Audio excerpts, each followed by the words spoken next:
Fokota ka ambili somna arsita ubale kamboran Gota shawal alfaki kerens Halela bosa malumatis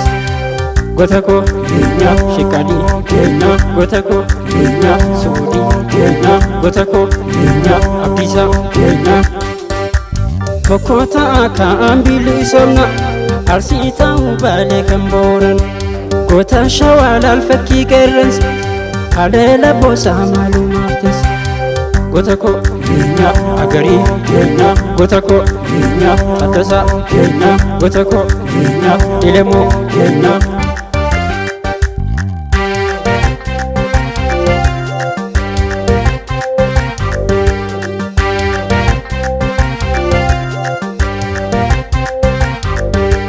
Dame agari dame tadasa Iga bacha Gota ko abdisa Jalela mukan kamne fakata oromo ta senani yada Dina kan keshi malarukuti oromiya bardachin tontati Lahi gudan sirra garagal bale shawa bari jolini Dina satif jetten jilbifan kamis wallo puji Ufejira motu mangamsa Tokota a oromo numbisa Bakka jiru gabru madidat Bilisumma wale bukuti Tokkumma Kenya sabako Kenya lamiko Kenya tokkumma Kenya tokkumma Kenya samako Kenya tokkumma Kenya sabako Kenya lamiko Kenya tokkumma Kenya Kenya, Kenya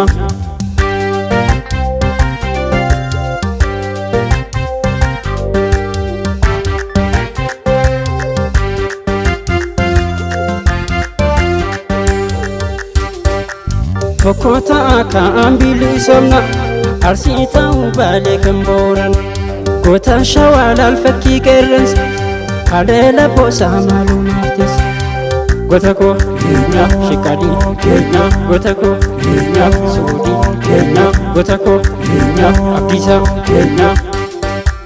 Fokota ka ambili somna arsita ubale kamboran Gota shawal alfaki kerens Halela bosa malumatis Gota ko Kenya agari Kenya Gota ko Kenya atasa Kenya Gota ko Kenya ilemu Kenya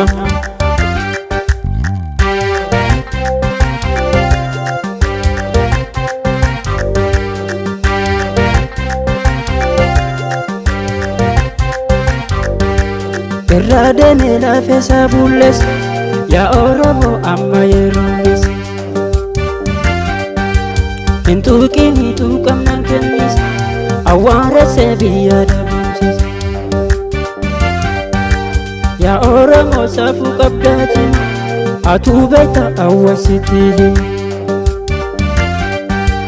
Pate dukan kerro dabarana motoro montenu majayin Tokkota I argime barana Tokkota nambilisani bana Abbanga da sirna fitu mete Dinoromo egeranguban Gonoromo nudaman hayyon Lamikan ko nutuman